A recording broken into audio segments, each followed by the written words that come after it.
Okay. We good? Sweet. Okay. Come on. Let's see if we can get this going. There we go. Excellent. Okay. So, we left off with the progressive era goals in our last part of the lesson. Now we're going to talk about our progressive era presidents, as well as the impact of the progressive era on the African American community. So we're going to start with Teddy Roosevelt. Roosevelt was vice president under William McKinley. We're going to deal with McKinley during the era of imperialism in our next lesson. So we're just going to kind of sort of gloss over McKinley now. McKinley, even though he was president during the progressive era, he is not one of our progressive era presidents. Roosevelt becomes president after McKinley is assassinated by Leon Czolgosz, an anarchist who shot and killed him in Buffalo, New York at the Pan American Exposition. Roosevelt comes in and has a totally different agenda domestically than McKinley did. His whole premise is to tie into the progressive era with what he called the Square Deal. The Square Deal embraced the 3 C's: control of the corporations, consumer protection, and the conservation of U.S. resources. In his first term in 1903, the Department of Commerce and Labor was formed, which was part of the Bureau of Corporations. This, guys, hang in here with me, please. This gives Roosevelt the ability to probe into the businesses that are engaged in interstate trade. It also becomes a useful department for him to do much of his trust busting. The premise here is Roosevelt does not believe that corporations and trusts should be stronger than the federal government. Roosevelt is going to push for what is called collective bargaining. So, for example, if I split the class up and everybody over here to my left was the corrupt business trust, and everybody over on my right were the workers who wanted higher wages and better working conditions, and you all can't agree, I would step in and collectively bargain so you all could get some of what you wanted and you could get some of what you wanted. I'm basically playing the role of mediator. That is what collective bargaining is. The reason they're going toward this style of negotiating is because people are really getting tired of the violent labor uprisings and bloodshed that we talked about last class. TR also determines what the difference is between good trusts and bad trusts. Like, a good trust might be an organization that provides services for, like, a larger municipality or a state. So, for example, in today's world, in the Commonwealth of Virginia, what is our power company? Dominion. That would be, in Roosevelt's mind, considered a good trust, so you don't have like competing energy companies causing larger problems. But like an evil trust in this era to Roosevelt would have been a trust like Standard Oil, or for example, Northern Securities Company, which was a railroad trust controlled by J.P. Morgan and James J. Hill, that dominated much of transcontinental rail service in the Northwest. During TR's 2 terms, he served first term after the death of McKinley. He was reelected in 1904, defeating Alton Parker, a conservative Democrat. He's going to bust up about 40 trusts-ish. Over 40 trusts. Trusts that he dissolved: the beef trust, the sugar trust, fertilizer trust, harvester trust.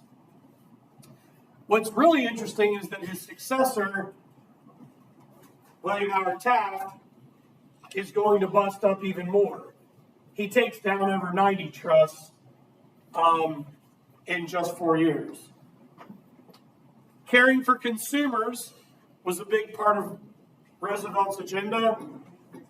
In 1906, significant improvements in the meat industry were passed, such as the Meat Inspection Act. What book that we talked about previously has an impact as well? The Jungle. Very good.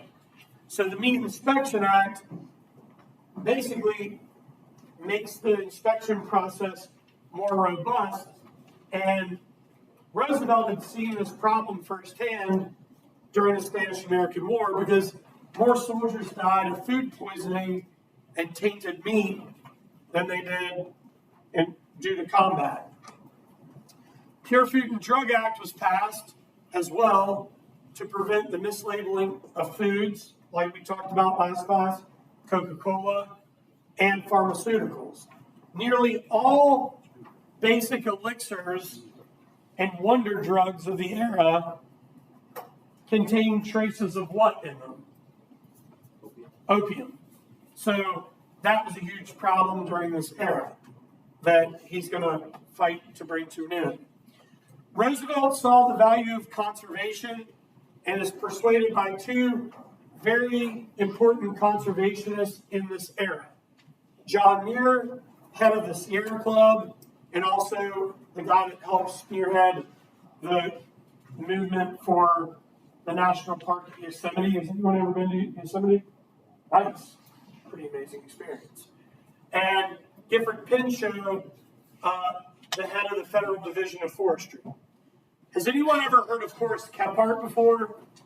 He's another conservationist in this era. Has anyone ever been to the Smoky Mountain National Park in Tennessee, in the Carolinas? He's the guy that pushed for the Smoky Mountain National Park movement. Bless you. New national parks were established, and there's a strong push for widespread conservation laws in America as a result. So on the top left, Teddy Roosevelt's square deal, embracing the 3 C's. Top right, this is Teddy Roosevelt taking on Northern Securities, J.P. Morgan, and James J. Hill. Bottom left is in reference to the meat scandal. Bottom right, that's Roosevelt and John Muir at Yosemite. This is an interesting cartoon related to a piece of Americana that we can all connect to. And that is Roosevelt, who was a conservationist, but also a big game hunter, goes on a bear hunt in Mississippi. And when he gets there, they've got like this adolescent bear sort of corralled for him to shoot. And he refuses to shoot the bear. It becomes national news. And the next thing we know, America becomes obsessed with the teddy bear. And I would imagine that all of us have owned one. Yes, at some point in our life. Yeah. Teddy bear or something? Any questions up to this point? So TR heads out of office. He is going to be a 2-termer. He announced that he would not seek re-election in 1908. Really, the event that is decisive here, that keeps him from running for re-election, in 1907, there was a sharp panic on Wall Street, and lo and behold, who bails the country out yet again? J.P. Morgan. And Morgan and Roosevelt had a very, very tumultuous relationship. And at this time, like many presidents, before Roosevelt and after, he has a lot more of a smooth first term than he does second. And his second term, by the end of it, he's ready to be done and move on with his life and get out of the public eye. But as he is leaving office in 1908, in response to that panic, Congress will pass what's called the Aldrich-Vreeland Act that authorized banks to issue emergency currency backed by various kinds of collateral. This means that you could back currency through commodities. This is something that we still do to this day. Now, there will be times that we get back on the gold standard, but the backing of the dollar with commodities will continue on. This is also going to lay the framework as Roosevelt leaves office for what will become the founding of the Federal Reserve during Woodrow Wilson's presidency in 1913. The Federal Reserve Act was the cornerstone of Wilson's New Freedom program, and it was established to stabilize the American marketplace. In 1908, Roosevelt handpicks his successor, William Howard Taft, and he wants Taft to keep his progressive policies going, which he does for the most part. In fact, he does even more trust busting than Roosevelt did. Taft easily defeated Democratic candidate William Jennings Bryan and Socialist candidate Eugene V. Debs. Remember, Debs runs for president on 5 different occasions. We're going to talk about his last attempt at the presidency when we get into our next lesson. TR helped ensure that new trusts would fit into capitalism while helping the American people. He's a complex figure in American history. He was against socialism. He was for conservation. He was for the extension of the power of the president. He was for the progressive era movement. And he was all about the square deal. However, on the global front, he was an imperialist and carried out the events that would lead to the successful completion and construction of the Panama Canal. We're not done with TR. We're going to talk about his imperialism era when we get into lesson 13. I think that the best description of Roosevelt came from his daughter. And she said, the only way to understand my father is that he had to be the bride at every wedding and he had to be the corpse at every funeral. This guy was larger than life. He had to always be the center of attention. And that honestly worked out when it came to him taking down some of these big trusts. This is one of my absolute favorite political cartoons. It shows Roosevelt as Bo Peep and Taft as his sheep. We're gonna come back to this cartoon later in imperialism because this staff is the big stick policy of imperialism that Roosevelt will tout in his first and later in his second term.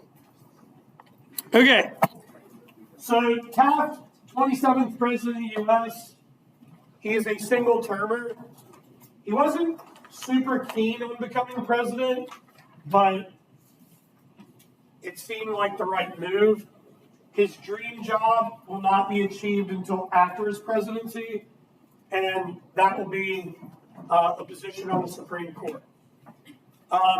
Taft almost immediately divides Republicans over tariff disputes, land conservation, and trust busting. The older Republicans, the ones who had become sort of the more conservative group, supported high tariffs. Big business loved them.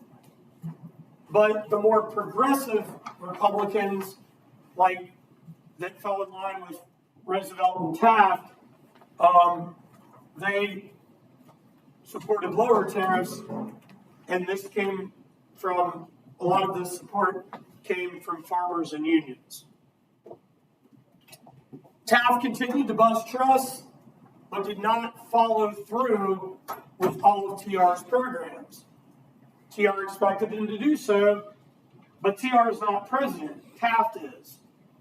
And he's making his own way. I also want you all to know that Taft also continues to carry out his own imperialist policies. Well, sort of the event that brings this all to a head is going to be a dispute internally between Gifford Pinchot and Richard Ballinger. Taft removes Pinchot from the forestry department because Ballinger and Pinchot had a disagreement over control of water rights. Like, who controls water rights? The government or corporations?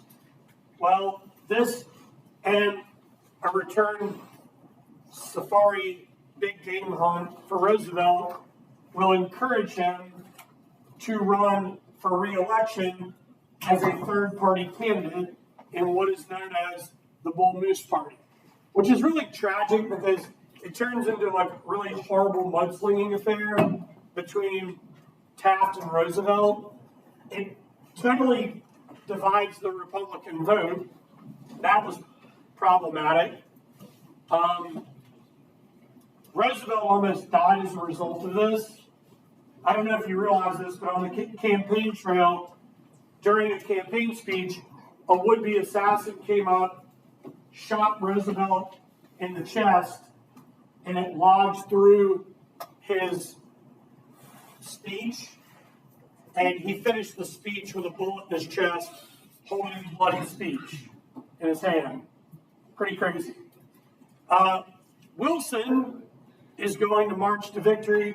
He's the first Democrat since Grover Cleveland to be elected president.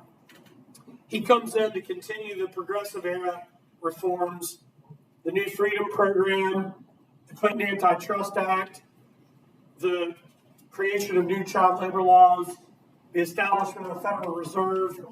But the one thing that is most recognizable is World War I, because ultimately that we get pulled into World War I on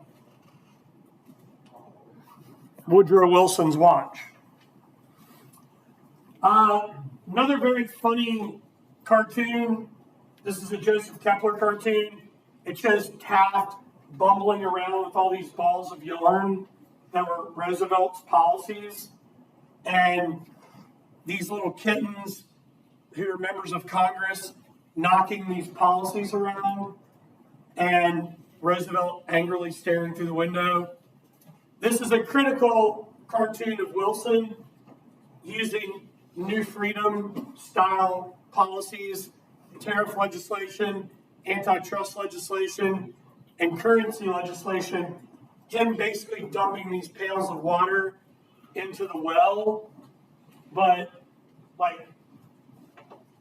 where's the water's not really coming from a well, it's a farce. It's just being dumped back into the well. Does that make sense? All right. Questions up to this point? Is everybody good? All right, cool. All right. So, this is a bit of a review of what we've already covered. We already talked about Plessy, but I do want to highlight it again. We have to remember the African American community during the Progressive era. Not only were they fighting for the most basic civil rights that they had gained after the Civil War, but we have to also remember that their strides are the birth of the modern civil rights movement. So, Jim Crow, those laws are passed after Reconstruction comes to an end. The result of the Supreme Court case Plessy v. Ferguson in 1869, or 96 rather, upholds the Jim Crow laws, declaring that it was not a violation of the 14th Amendment, separate but equal, when it most certainly was. This will lead to the spread of Jim Crow to other segments of society and beyond the South. Remember this guy here up top, that's Homer Plessy, 1/8 African American, considered a free man, sits on an all-white train car in New Orleans and is arrested for breaking the law, takes him to the Supreme Court and loses in the Supreme Court. And what we see occur is that African Americans' rights in all segments of society are going to be limited for another 70 to 100 years, depending where you were. So, what type of services does Jim Crow impact? All public and private services were separated by race. Schools, transportation, factories, bathrooms, water fountains. I want you to understand, just like the abolitionist movement before it, not everyone was on the same page on how to defeat Jim Crow. Okay? Just as the abolitionists were not on the same page as to how to bring an end to slavery, not all crusaders in the early civil rights movement were on the same page on how to bring this to an end. And we're going to talk a little bit about that as we move forward. But what we're going to see happen is discrimination and segregation against African Americans is going to intensify everywhere in the U.S., and it leads to the modern civil rights movement. So, discrimination and segregation. Laws limited African American rights at the local, state, and federal level in public and private services and facilities.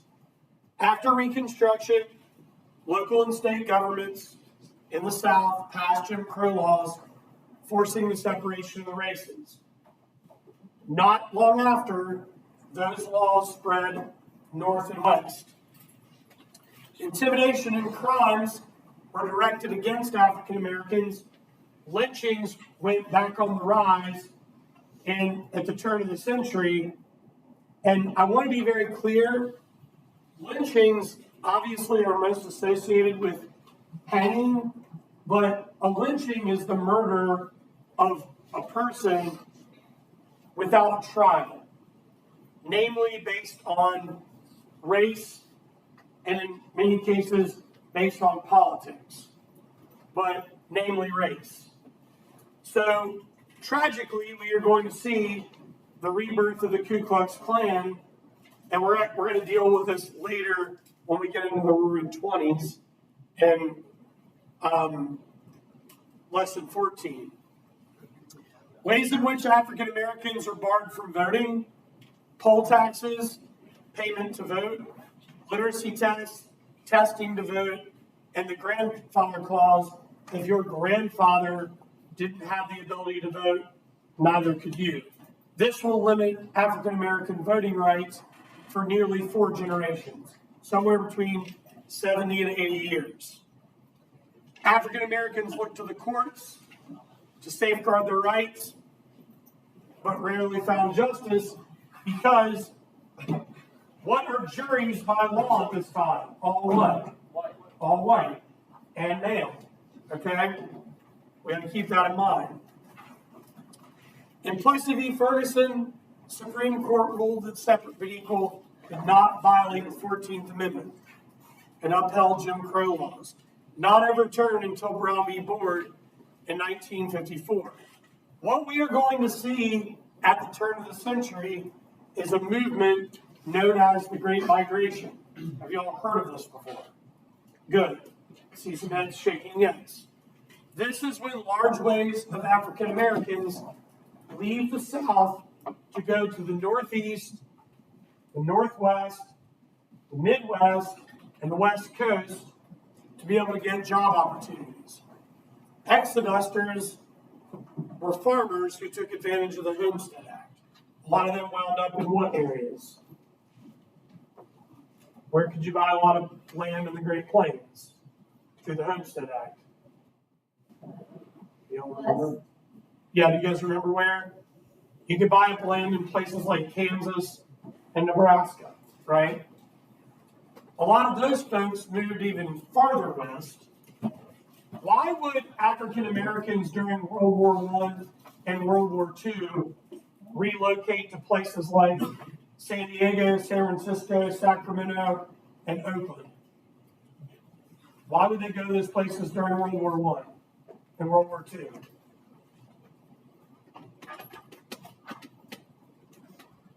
Why might Seattle, Washington is another one. Why might African Americans go to West Coast cities during World War I and World War II? Yes, but also what would have been built up in those cities during wartime?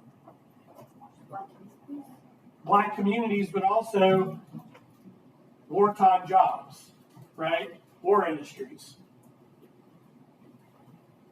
A really important part of the legacy of the Harlem Renaissance, an important legacy that's part of the Great Migration is the Harlem Renaissance, which is a cultural, social, and artistic era that took place in Harlem, New York between the end of World War I and the mid-1930s. Do keep in mind that numerous cities in the North experienced Harlem Renaissances. And there was even a little Harlem Renaissance that took root in Richmond, Virginia, in an area that we all are familiar with, Jackson Ward, which was one of the oldest free black communities in America. Harlem became a cultural center for African American writers, artists, musicians, photographers, poets, and scholars. When we get into the Roaring 20s, I'm going to teach you guys a little bit more about Langston Hughes, author of the Weary Blues, and jazz legend Duke Ellington. Anybody listening to Duke Ellington stuff? A couple of people? Good, nice, that's awesome. All right. So,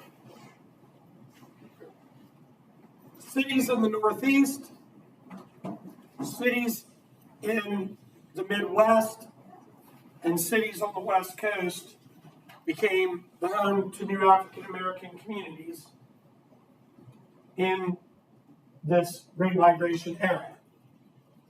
Here's my next question. Do these communities try to keep their cultural identity from the South? Any ideas?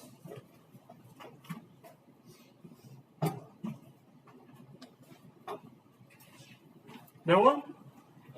They do. They try to keep there are numerous social clubs that are going to arise in these cities that African Americans are going to join together to try to keep their Southern culture so not to lose it. And we're going to talk more about that when we get into the Roaring 20s. All right. This is where we wrap things up.